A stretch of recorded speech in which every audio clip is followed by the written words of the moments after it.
네, 시청자 여러분 안녕하십니까. 제주 이슈의 뒷담화까지 하는 시사토크 포커스 인제주입니다. 요즘 오등동 도시공원 부지에 대규모 아파트를 짓는 민가특례 사업이 제주판 성남시 대장동 개발 사업이 될 수도 있다는 논란이 불거지면서 관심이 상당히 높아졌습니다.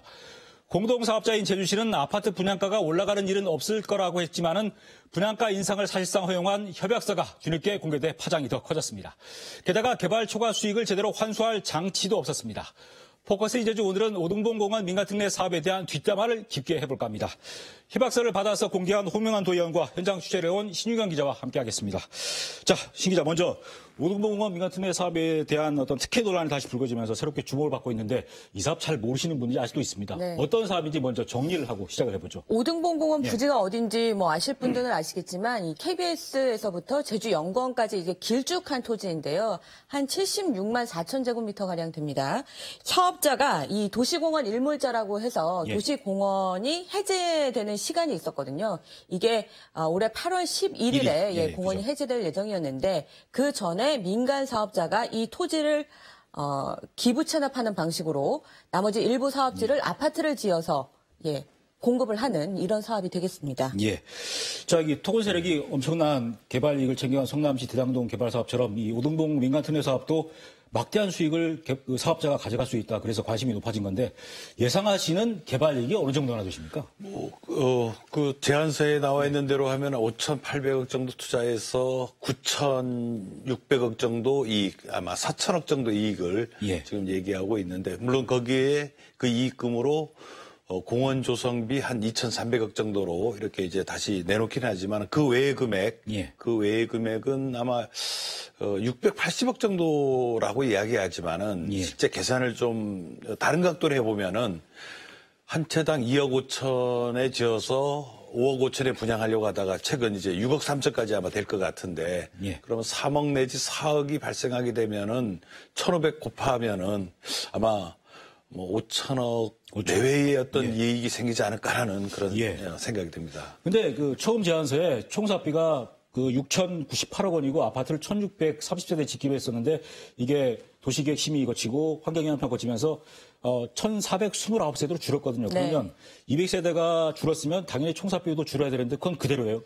그러면 이게 개발 이익을 더 늘려주기 위해 한 설계다 이렇게 봐도 되는 거 아닌가요? 그렇게까지 보기에는 아직은 좀 무리가 있어 보입니다. 왜냐하면 이제 사업자가 내놓은 사업 계획서에 보면 처음에 애초에 그 제안서대로 사업비를 잡았다라고 얘기를 하고 있습니다만 여전히 해명이 안 되는 부분은 사업 규모가 이게 축소가 됐기 때문에 세대당 5억 5천만 원씩을 잡았을 경우에는 사업비가 한 1,100억 원가량 줄어야 되는 상황이거든요. 그런데 그 사업비를 줄이지 않고 그대로 내놨다는 얘기는 결국에는 이제 분양가 인상을 노리고 이렇게 계획을 짠 것이 아니냐 이런 의구심이 들고 있는 거죠. 자, 그리고 지난 12월 18일에 제주시 안동시장하고 이 호방건설 컨소시엄인 오등봉 아트파크 주식회사가 협약서를 체결했습니다. 이 홍 의원께서 이 협약서 내용을 공개해서 좀 파장이 커진 건데 어떻게 해서 이 협약서를 입수를 하시게 된 건가요? 원래 그 제주도와 그 어떤 외부 기관과 협약을 하게 되면은 그거는 의회에 보고하거나 공개하도록 되어 있는데 이미 협약을 체결했다고 보도자료 발표됐습니다만은 이게 작년 12월 18일이죠. 지금 10달이 되도록 지금 공개가 안 됐었는데 이번에 행정사무감사기간입니다. 행정사무감사여서 저희가 제주시를 행정사무감사하게 돼 있고 그러다 보니까 사전에 자료를 제출을 해달라 이렇게 공개를 했는데 당일까지도 공개를 안 줬죠? 안 줬습니다. 그래서 저희가 과태료를 부과하려고까지 이제 정례를 하려고 하다가 그런 과정에 그나마 막판에 공개가 됐습니다. 자, 그리고 이 공개된 협약서를 보니까 그 인허가 기한을 정해놓고 그 기한을 넘기면 제주시장한테 책임을 넘기고 하는 몇 가지 논란거리가 있었거든요. 어떤 게 좀 문제가 있었나요, 협약서에? 네, 지난해 12월에 협약을 체결을 했는데요. 오등봉 도시공원 민간특례 사업 승인 기한을 올해 8월 10일까지로 정했습니다. 이게 일몰제 전날까지로 정한 거죠. 그 기한을 넘기면 제주시장에게 귀책 사유가 있다. 제주시장이 책임을 물어야 된다. 이런 조항이 있었고요. 그리고 총 사업비가 늘어나면 아파트 분양가를 올릴 수 있도록 재협의를 사실상 인정한 부분도 논란이 되고 있습니다. 아마 이 부분은 수익률을 8.9%로 이렇게 정해놨기 때문에 그런 게 아닌가 이렇게 생각이 들고 있고요. 또 민간 특례 사업 초과 수익을 배분하는 방법이 명확치 않다라는 예. 점도 또 논란이 되고 있습니다. 그리고 가장 문제가 되고 있는 거는 이런 협약 내용을 5년 동안 예. 어디에도 이제 유출하지 않는다. 이제 비밀 조항이 있다는 점, 이 부분이 논란이 예. 되고 있고 제주시의 해명 역시 시원치 않은 부분이 있습니다. 뭐 대충 논란된 게 한 크게 4가지로 분류가 되는 것 같은데 홍 의원님 그 오동봉공원 민간특례 사업 기한을 8월 10일로 이렇게 정하고 그 기한 넘기면 제주시장이 모든 귀책사를 가진다. 이게 갑을 계약 관계가 바뀐 거 아닙니까? 이게 어떻게 보면 이 관계가 바뀌다 보니까 문제들이 좀 생기지 않을까요? 그렇죠. 뭐 일몰 시한이 예. 뭐 8월 11일이니까 뭐 어느 정도 이해는 할 수 있는 부분이긴 하지만은 이때 인가가 안 됐을 때 시장에게 귀책 사유를 넘긴다. 이 조항이 어떻게 보면 가장 심각한 문제죠. 예. 그러다 보니까 만일 인가가 안 됐을 때 그에 따른 그동안의 경비라든지 이런 것들이 시장에게 돌아가게 되면은 문제가 생길 수 있어서 결국 시에서는 꼼꼼하고 공정한 어떤 검증보다는 그냥 시간을 쫓겨서 요식적인 그런 절차로 예. 흐를 수밖에 없는 예. 약간 진짜 행적이 보통 갑이어야 되는데 이 경우는 을로 바뀐 게 아닌가 이런 생각이 듭니다. 저희 취재기자들도 그런 느낌 상당히 많이 받았더라고요.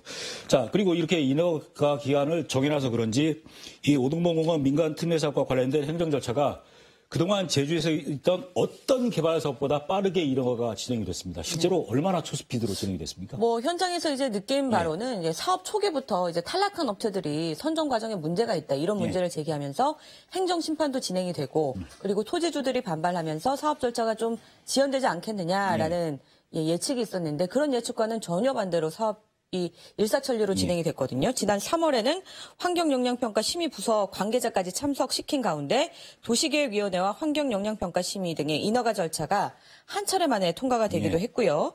그리고 그 도시계획심의 같은 경우에는 한 차례에서는 이제 재심의 결정이 났는데 바로 2주 뒤에 결과가 뒤집혀서 통과가 되기도 했습니다.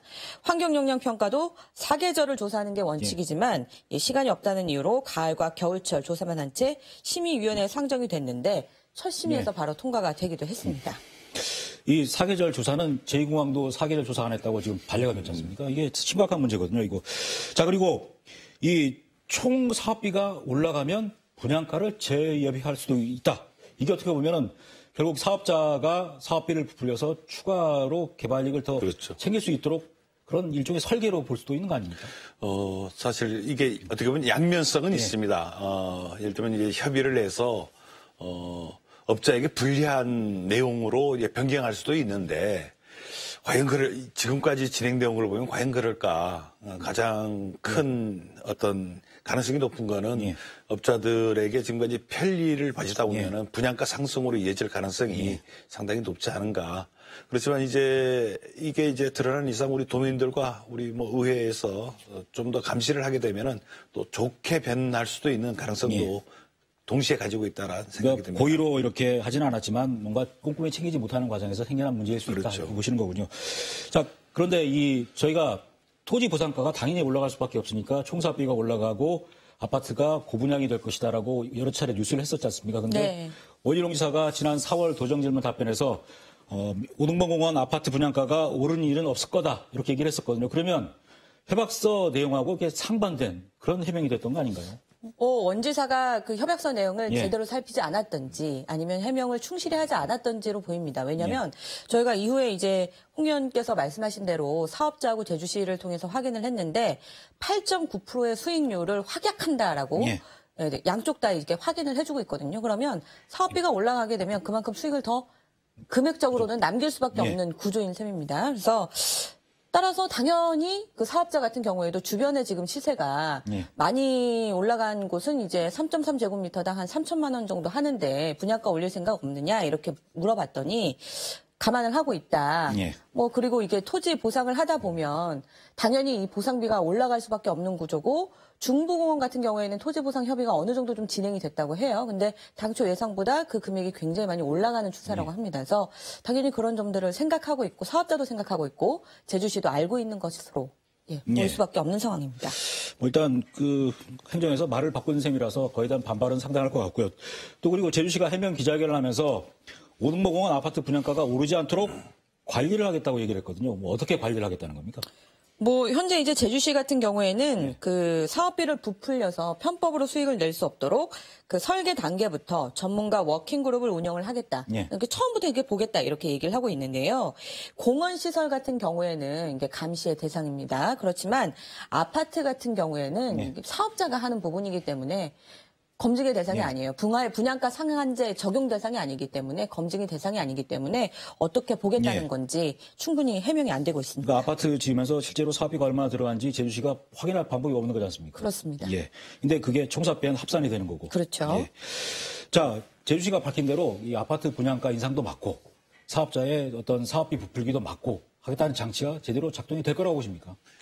이게 참 걱정스러운 게 지금까지 1년 가까이 비밀로 이렇게 나서 공개를 하지 않고 또 향후 5년간 공사가 어떻게 진행되는지 그 꼼꼼하게 기록되거나 그때그때 확인이 안 된 상태에서 5년 후에 60일 이내에 그냥 못 다치게 해서 과연 이게 정상이 과연 될까? 원가는 제대로 파악이 될까? 그러니까 원가가 제대로 파악이 돼야만 초과 이익이 또 얼마나 생기는지를 알 수 있는데 지금 같은 경우 상당히 저는 개인적으로 좀 이런 시스템으로는 부족하다. 아까 뭐 관리 시스템 만든다고 그러지만 구체적인 그것은 아마 이제 투명하게 항상 검증할 수 있는 구조가 돼야 될 거라고 생각합니다. 뭐 분양 원가를 공개하지 않겠다는데 이게 뭐 어떻게 보면은 뭐 솔직히 언론도 다 지금 넘어가는데요. 진짜 사실 뭐 업자들 마음대로 그냥 하게끔 놔두는 게 아닌가, 방치하는 게 아닌가. 뭐 그래서 이제 배임 사업자가 지금 갑이지 않습니까? 그래서 그런가요? 그래서는 안 되죠. 그렇죠. 자, 그리고 또 협약서를 보니까 그 초과 수익을 환수하는 방법도 되게 구체적인 게 없고 그냥 나중에 사업자하고 제주시가 추후 협의한다 이 정도 수준이던데 얼마 전에 그 대장동 초과 수익 논란 벌어질 때 한번 전화해서 제가 취재한 걸 들었는데 그쪽에서는 맞습니다. 협약이 잘 돼서 문제 없다 이렇게 얘기를 한 것 같은데. 네, 맞습니다. 그때는 이제 협약서를 보기 전까지였고 협약서 내용이 이제 공개되기 전이었기 때문에 당사자한테 이제 질문을 해서 답을 얻는 방법밖에 없었는데 초과이익 환수는 협약서에 명시해놨다. 제주시와 호반건설 측에서 양측에서 다 그렇게 대답을 했었죠. 근데 이 협약서 내용대로 그 오동봉 공원에 아파트가 준공되고 분양이 끝난 이후에 초과 수익 환수 협의를 하게 될 경우에 과연 이 초과 수익이 진짜로 생겼다면 환수가 될까요? 저는 그거는 그냥 말로 끝일 것이다. 뭐 그러려면 항상 근거가 있어야 되거든요. 그냥 근거라는 거는 평소에 5년 이내 법인 같은 경우도 뭐 정산이라든지 이런 공개를 6개월 단위네요. 또 분기 단위로 다 하는데 5년간 과연 몰아치기 해서 가능할 것인가 저는 상당히 부정적으로 봅니다. 뭐 가장 지켜봐야 될 부분인 것 같고요. 자, 그리고 개발 수익률을 8.91%로 확정을 했지 않습니까? 그러면 초과 수익 환수액도 딱 얼마 이렇게 정해놓고 초과하거나 모자라거나 하면 이 부분만 협의를 하는 게 맞는 방법이다. 이런 얘기가 있는데 이런 생각에 대해서는 어떻게 생각하십니까? 8.9% 예를 들면 사업비가 8천억에 8% 하면은 뭐 이렇게 600억대가 되겠지만 1조로 만일 늘어나면은 금액이 갑자기 또 800 거의 900억으로 또 늘어나거든요. 그래서 저는 상당히 어떻게 보면은 이게 부풀리면 부풀릴수록 사업비가 늘어나면 늘어날수록 뭐 이제 이익도 늘어나니까 당연히 업체 쪽에서야 당연히 뭐 부풀리려고 하지 않을까. 그렇게 저는 거꾸로 대장동 같은 경우는 성남시에서 뭐 4,500을 애초에 이렇게 확정을 하듯이 도리어 거꾸로 이렇게 갔어야 되는 게 아니냐. 5,500억. 가야 된다. 그거는 뭐 전문가들이 해서 좀 검토를 해서 장소금을 정해야겠죠. 자, 그리고 이 총 사업비 내역을 보면 그 한라도서관과 제주아트센터 리모델링 비용 그리고 음악관 시축 비용이 한 780억 원이 있는데 이게 공원 조성비로 들어가 있습니다. 이 780억 원을 만약에 굳이 투입하지 않고 뺀다면 전체 사업비가 내려가니까 아파트 분양가를 더 낮출 수도 있었던 거 아닙니까? 아파트 규모도 줄어들 수 있었죠. 그래서 이게 사업자 처음 선정할 때부터 탈락한 업체들이 여기 아트센터하고 한라도서관 리모델링 하는 거 사업비에 포함되는 거 알았으면 우리도 했다. 그 공고 지침에 그런 얘기 없었다. 잘못됐다. 이런 얘기를 했었거든요. 그런데 결과적으로 제주시에서는 뭐 문제 없다. 이렇게 얘기를 해서 오페라하우스를 500억 들여서 짓는다. 좋습니다. 그리고 한라도서관 같은 경우에 100억 원 가량을 들여서 리모델링 하겠다. 이런 계획이 잡혀 있는데 원래 조성할 때 비용이 70억 원이었어요. 예. 조성하는 것보다 더 많은 돈을 들여서 리모델링한다? 예. 너무 과도하다 이렇게 제주연구원에서 지적하기도 했는데 결국에는 이런 것들이 다 사업비에 포함이 되면서 분양가를 올리는 하나의 원인이 될 수밖에 없는 상황인 거죠. 그 세금으로 지어야 될 공공시설 보수 비용, 시축 비용을 결국 아파트 사시는 분들이 내고 들어가게 되는 거네요. 그럼요, 결국엔. 예.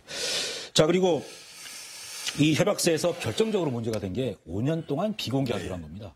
왜 양측이 비공개하기로 했을까요? 사실 아무래도 이게 많이 알려지게 되면은 뭐 사업을 하는데 좀 애로가 있겠죠. 뭐 특히 폭리를 취하는데 애로가 있기 때문에 그런데 뭐 특히 뭐 국토부 협약 핑계로 되는데 국토부 가이드라인에는 상에는 없는 조항인데 물론 다른 지역에는 좀 있습니다. 그렇지만 그 조항이 예를 들면 어떤 영업 비밀이라든지 뭐 이런 내용이지 이런 협약서까지 공개하지 않는다라는 거는 조금 과도한 그 내용이 아닌가 그런 생각이 듭니다. 제주시가 해명 기자회견에서 국토교통부 표준협약에 따라서 5년간 비공개하기로 게 거짓 해명이 된 겁니까? 저는 국토부 협약에 없는 거는 사실이고요. 그거는 거짓이죠. 그렇지만 타지방의 어떤 사례를 들었다 하지만은 그 내용의 취지가 어떤 영업 비밀이라든지 뭐 이런 거를 얘기하는 것이지 협약서를 그 핑계로 협약서조차도 공개하지 않은 거는 이거는 엄연히 행정이 그 투명한 행정하고는 거리가 먼 역행하는 행동이다, 잘못된 행동이다 지적하지 않을 수 없습니다. 뭐 쉽게 제출하지 않은 거 보면 뭔가 본인 그 제주시 자체도 협약서에 문제가 있던 걸 알았다고 봐야 되지 않을까요? 이런 협약 내용이었기 때문에 이런 구리 내용이 있었기 때문에 협약을 그동안 공개 안 했던 것으로 저는 생각합니다. 자, 그리고 그 처음 사업자 심사할 때부터 그 이후 이어진 여러 가지 행정 절차 과정에 뭐 셀프 심의, 셀프 검증 뭐 이런 논란들이 상당히 많이 불거졌습니다. 제주시가 이 민간특례 사업에 인허가를 해주는 어떤 권한을 갖고 있는 인허가권자이면서 동시에 또 공동사업자거든요. 이러다 보니까 특히 조심을 했어야 될 부분 아닐까, 이 부분이? 그렇습니다. 뭐 여러 가지 논란들이 있는데 몇 가지 논란이 됐던 거 다시 한번 짚어보면요. 이 사업자 중에 한 분이 전직 건설 공무원입니다. 고위이직 공무원이었고, 뭐 물론 퇴직하셨습니다만, 그 업체에서 이 토지 매입하는 이런 역할을 하고 굉장히 이제 핵심적인 역할을 하고 있고 주주 협약 내용에 보니까 거의 뭐 10% 이상의 지분을 갖고 있는 것으로 보이거든요.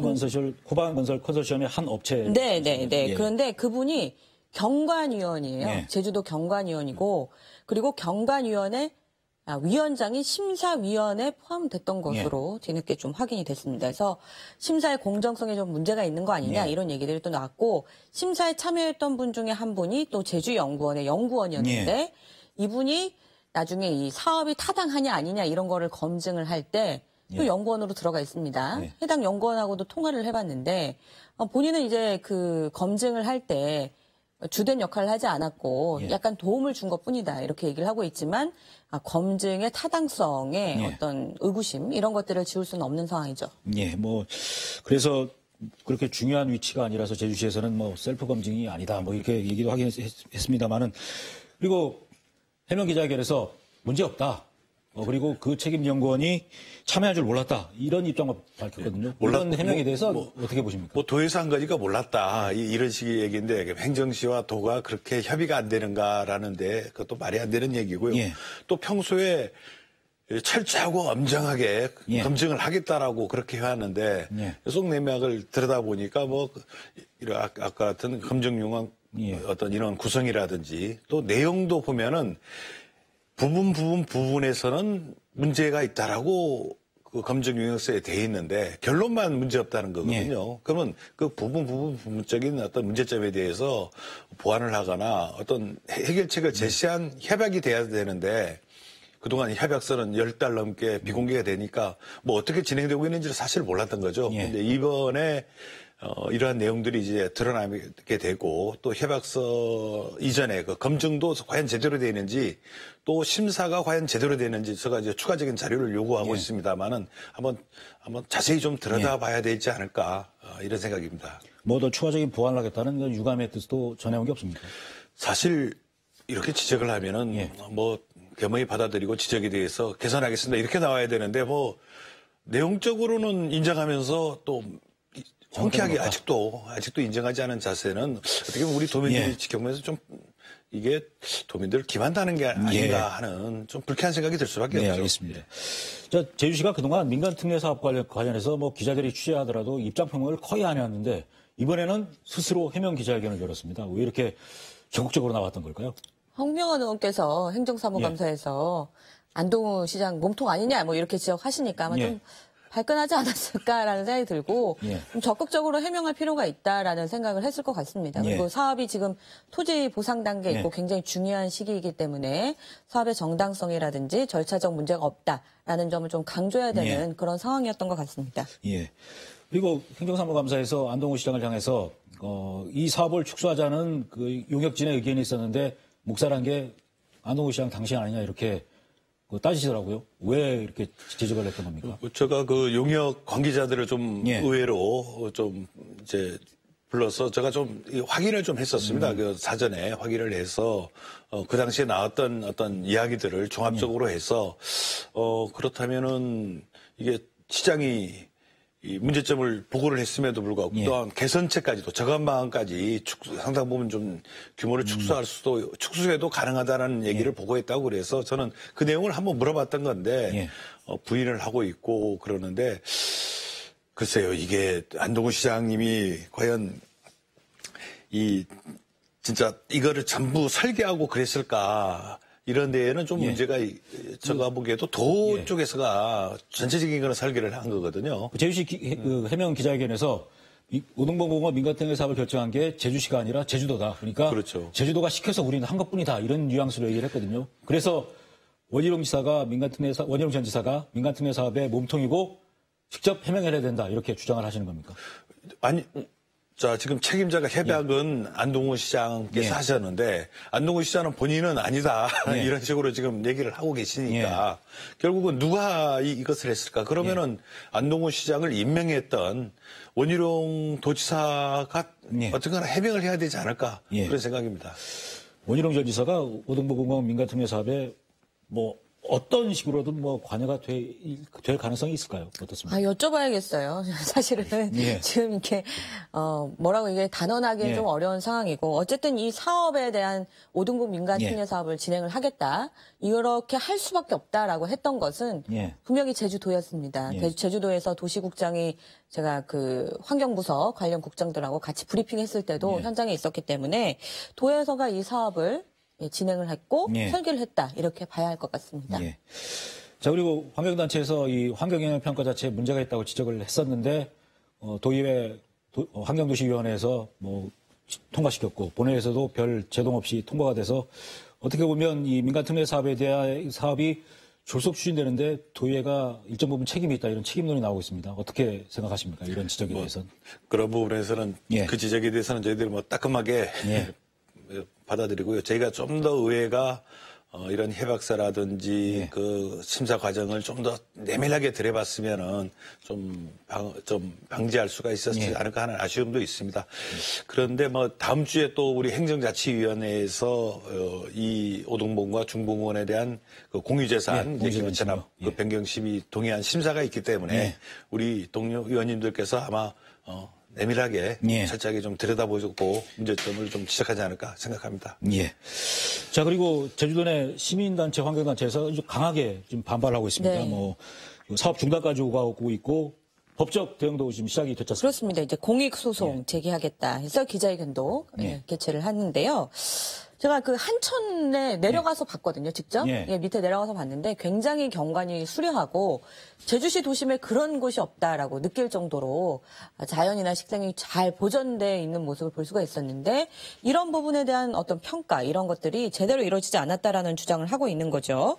그래서 이제 사업 중단을 하고 여러 가지 의혹을 규명하기 위해서 진상조사단 을 구성을 해라 이렇게 요구를 하고 있고요. 제주 참여환경연대 같은 경우에는 이제 지역 국회의원들에게 민간특례 사업 중단과 더불어민주당 차원의 진상조사단 이런 것들을 구성해라라고 요구를 하고 있습니다.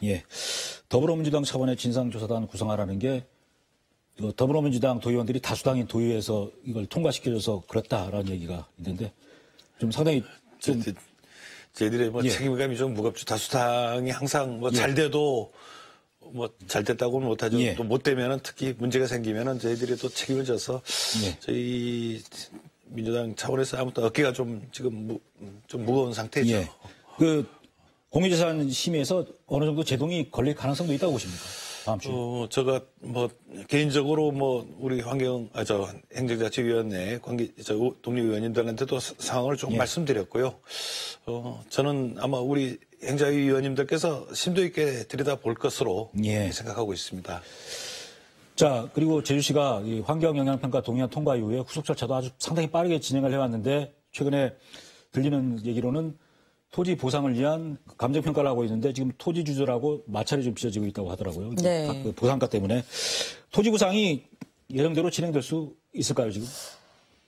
원래는 이제 지난달까지 예. 그 토지 감정 마치고 이달부터 토지 보상 협의에 들어갈 예정이었는데요. 예. 그 토지 감정 단계부터 좀 문제가 생기고 있다고 합니다. 민간특례 사업부지 인근의 예. 토지 같은 경우에는 평당 3.3제곱미터당 200만 원의 거래가 됐는데 이 민간특례 사업부지의 토지 보상가는 그 공시지가의 5배를 주거든요. 5배를 줘도 18만 3천 원이라고 해요. 그래서 너무 차이가 나기 때문에 10배 좀 차이 나네요. 토지주들이 이제 별도의 감정평가사를 지정을 해서 감정평가를 진행 중에 있습니다만 그럼에도 불구하고 인근 토지하고 가격 차이가 너무 벌어졌을 경우에는 토지주들이 반발할 수밖에 없겠죠. 예. 근데 이 계획대로 2023년에 아파트 공사를 하려면은 결국 제주시는 보상가를 올려서라도 토지를 어떻게든 사들여야 될 거고 그러다 보면 결국엔 아파트 분양가는 초고분양되지 않을까요? 지금 분양가를 결정을 할 때 기준이 지금 명확치가 않아요. 왜냐하면 이제 분양가를 산정하는 여러 가지 방식이 있는데 그 토지 보상비에다가 건설 비용을 보는데 건설 비용이 공개가 되지 않고 있거든요. 분양가 상한제가 도입이 된다 그러면 그런 것들을 검증할 기회가 있지만 그런 것들이 지금 적용되지 않는 지역이기 때문에 주변 시세에 따라서 좀 결정될 가능성이 높고 주변 시세 앞서 말씀드린 것처럼 평당 3천만 원 하는 것도 있기 때문에 굉장히 올라갈 가능성이 있다. 이렇게 보입니다. 부동산 업계에서는 2,400만 원, 3.3제곱미터에 그 정도까지 될 거다 이런 얘기가 벌써 나오고 있고 이 토지 그 보상 협의가 좀 진척이 안 돼서 난항이 될 경우에 제주시가 이 민간 특례사업 부지를 강제 수용할 가능성도 있다고 보십니까? 여기 시민복지타운처럼? 초기는 협의하고 그 규정상 그 법률상 토지 수용을 할 수 있도록 돼 있죠. 강제 수용할 수 있습니다. 논란이 될 건데 실제로 그렇죠. 그래서 이 공공에 하는 그 어떤 강제 수용까지 하는 이 사업에 있어서 이러한 사업으로 어떤 그 건설업자들이 민간업자들이 막대한 특혜를 이익을 보는 게 과연 이게 맞냐. 그래서 지금 최근 그 대장동 개발 이익을 통해서 국민들이 분노와 분통을 터지는 거거든요. 그래서 그 어떤 개발 이익은 공익으로 환수가 되든지 아니면은 저렴한 아파트로 공급을 하든지 이게 참 지금 이 제도가 상당히 좀 문제가 있는 게 아닌가 그런 생각이 듭니다. 자, 이 오동동 도시공업 민간특례 사업을 어떻게 좀 정리를 시켜야 된다고 보시나요? 그냥 인허가 과정의 어떤 여러 가지 문제점들, 지금 이제 제기된 여러 가지 문제에 대해서 충분하게 해명이 되지 않고 있다라는 얘기들이 나오고 있기 때문에 절차 상황에 문제가 없는지부터 좀 짚어봐야 될 것 같고요. 그리고 이 사업을 당초 시행한 목적 자체가 공원 부지를 확보해서 시민들에게 돌려주겠다는 건데 공원 부지는 사실 이제 국공유지라든지 하천이라든지 절대보전 지역으로 묶여 있어서 사실상 개발이 안 되는 지역들이 많았고 개발이 되는 지역만 쏙 개발을 해서 아파트 많이 지어서 분양하겠다라는 어떤 이런 목적을 가지고 시행이 된 거기 때문에 실제로 이제 도민들에게 혜택이 돌아가는 그런 사업인가 이런 데 대한 철학을 좀 짚어볼 필요가 있지 않나 싶습니다. 홍 의원께서는 어떻게 좀 이게 정리가 되고 수습이 돼야 된다고 보십니까? 그러니까 이게 애초 우리 원희룡 지사가 저희 도의회에 1조의 지방채를 발행하겠다 이렇게 해서 저희들 의회가 동의를 했습니다. 그거는 우리 공공이 공공비용으로 우리 세금으로 공원 부지를 매입하고 공원을 조성하겠다고 해서 했는데 딱 유독 두 군데 오등분과 중부공원만 지금 갑자기 민간 개발로 방향을 확 틀어버렸거든요. 이게 저는 가장 그 문제가 있었던 그 시발점이었고 설령 민간 개발을 하더라도 그 적정한 이익, 적정한 규모로 돼야 되는데 제가 보기에는 이게 상당히 그 규모가 너무 이제 부풀려졌고 확대가 됨으로써 이런 문제가 발생하고 결국 교육 문제, 환경, 교통 문제, 상하수도 문제 이런 것까지 좀 사회적 병이 좀 커지게 된 상황인데 이제라도 조금 한번 검토를 해서 좀 저감 방안을 좀 찾고 또는 아예 공공개발로 다시 돌아갈 수는 없는지 한번 이 부분까지도 진짜 심각히 전면 재검토를 해야 될 때가 아닌가 개인적으로 그렇게 생각하고 있습니다. 차기 도지사가 취임이 돼야 논의가 되지 않을까요?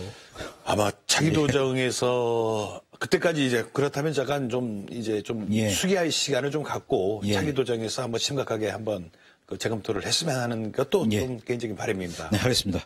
앞으로도 많은 관심 부탁드리겠습니다. 자, 오늘 두 분 고맙습니다. 감사합니다. 고맙습니다.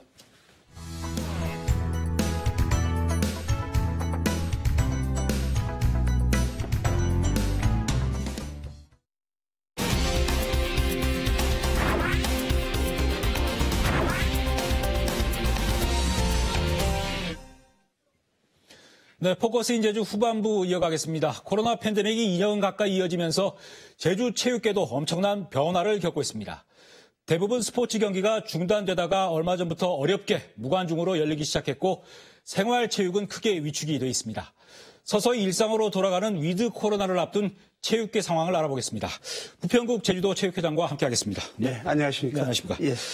지난해 1월에 초대 민선 제주도 체육회장에 취임하셨습니다. 그런데 네. 취임하자마자 또 코로나19 때문에 체육계도 상당히 어려운 상황이 이어지고 있는데 그동안 제주체육 어떻게 끌고 오셨는지요?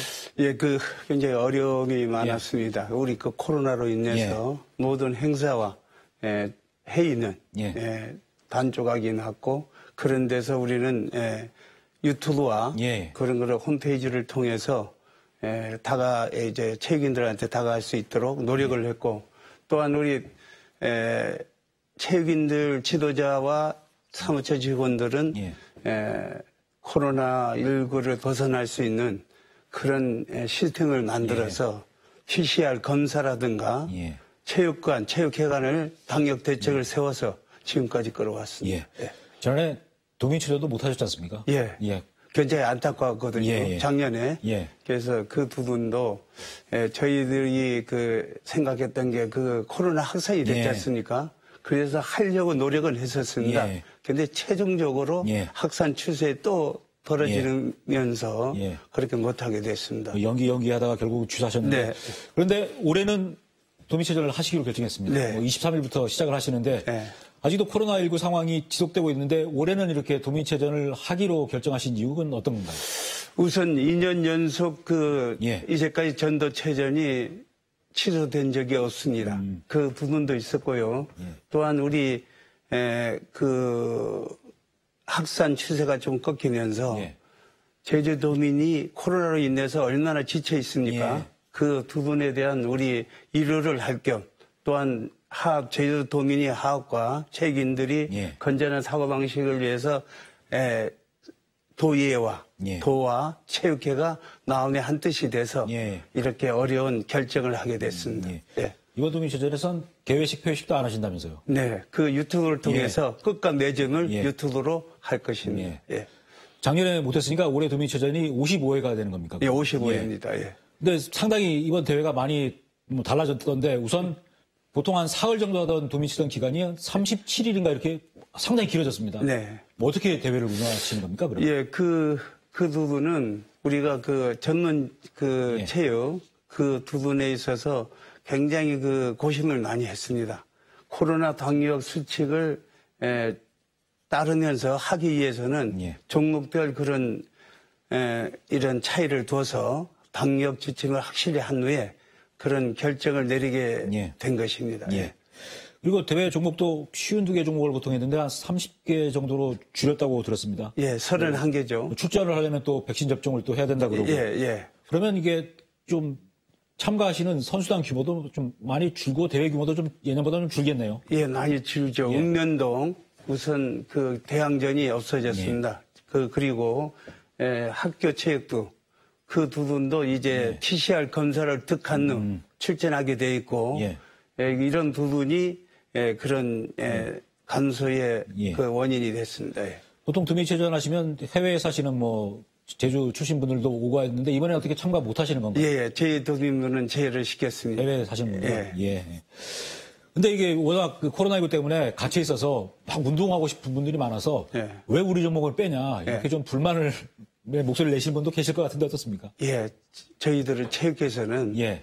그 항상 그 종목별 예. 의견을 묻습니다. 예. 그래서 21개 종목은 준비가 안 됐습니다. 예. 팀이 없거나 코로나로 인해서 연습이 없어서 이제 그 21개 종목 회장님들이 예. 생각에 의해서 이렇게 결정이 됐습니다. 예. 자, 그리고 얼마 전 경북에서 무관중으로 전국체전이 열렸습니다. 그리고 네. 제주에서도 선수단이 참가했는데 이번 대회 19세 이하들만 출전했다면서요? 예, 맞습니다. 제주 선수단도 메달 17개인가 딴 거로 알고 있습니다만 이게 당초 목표치보다 어떻게 높습니까? 아니면 그 정도 수준입니다. 많이 높았습니다. 그렇습니다. 예, 걱정했던 부분이 예. 그래서 17개 메달을 땄는데 진짜 우리 그 선수들이 그 투지에 대해서 굉장히 고맙게 생각하고 도의회와 도와 체육회가 혼연일체가 돼서 그 현지 답사를 해줌으로써 선수들한테 조금 더 힘을 주었고 역대 그 메달수에서는 아주 좋은 결과를 낳습니다. 그런데 그 코로나19 발생 이후에 뭐 실내 훈련장들 심지어는 실외 훈련 같은 경우도 훈련장이 폐쇄된 경우가 상당히 많았는데 훈련하는데 지금 엘리트 선수들이 어려움이 상당히 크지 않습니까? 예, 그 아주 큽니다. 그렇지만 방역 대책을 세워서 할 수 있는 종목은 꾸준히 하고 있습니다. 제주에 전지후 훈련을 오던 팀들이 상당히 많았는데 코로나19 때문에 좀 줄었다 이런 뉴스를 저희도 한 적이 있습니다만은 그 코로나19 이전과 이후 어떤 전지훈련팀 유치 대책이 좀 변화가 있습니까? 어떻습니까? 변화를 하고 있습니다. 그 이번에 633개 팀에서 1,533명이 왔습니다. 1월 달부터 7월 달까지.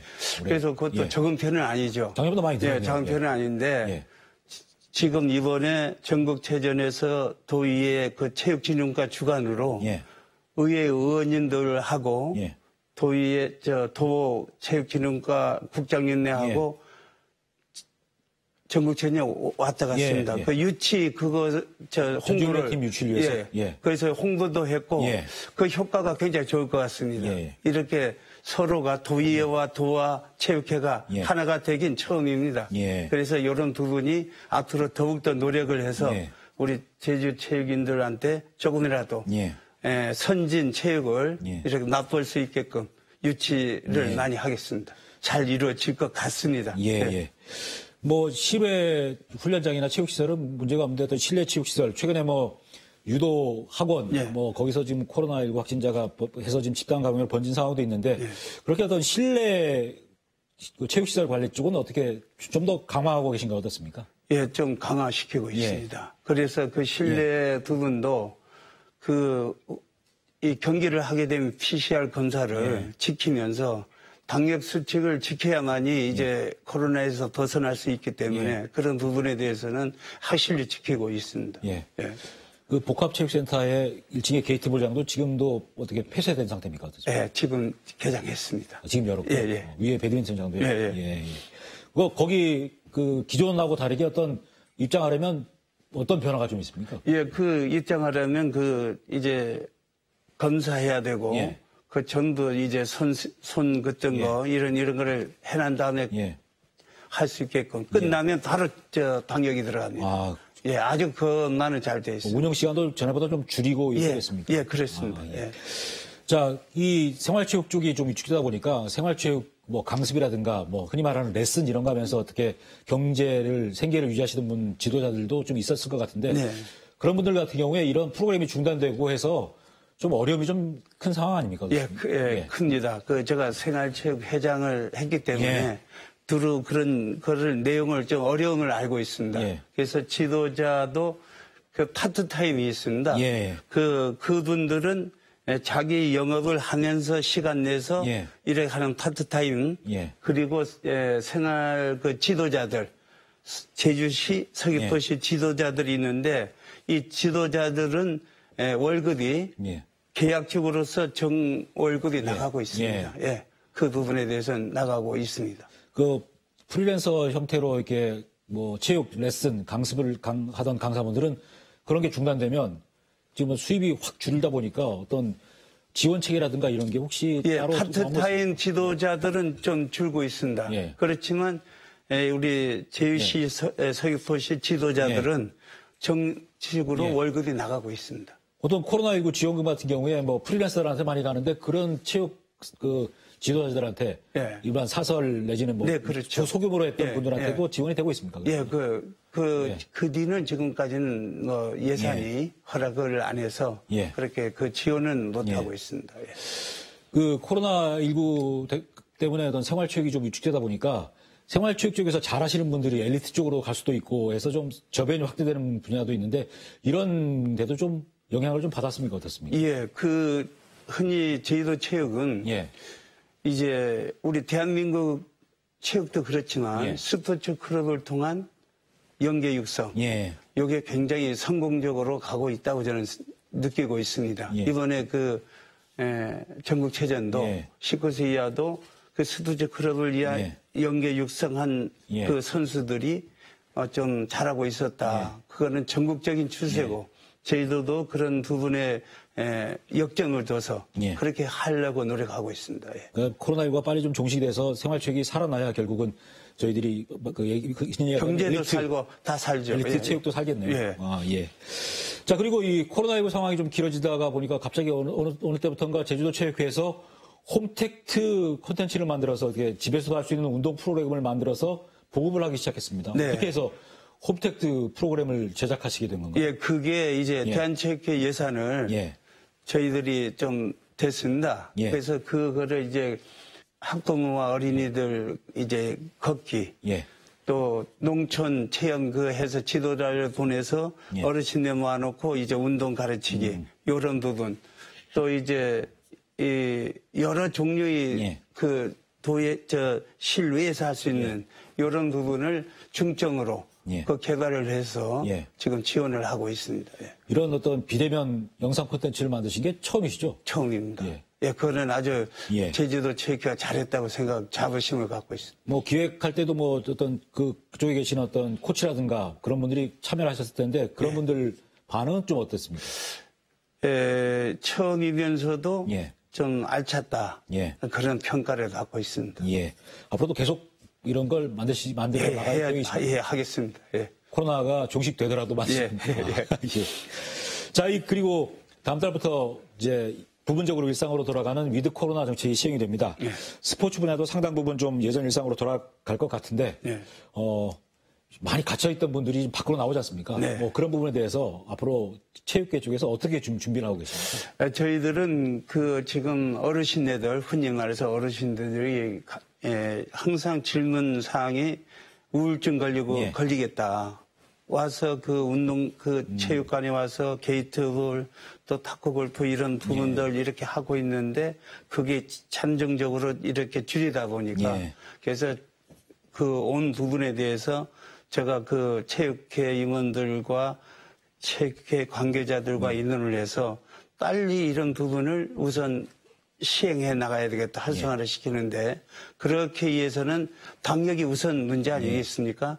우선 어르신네 건강도 굉장히 중요하고 그런 부분을 해소하기 위해서 방역 수칙을 완전히 지키면서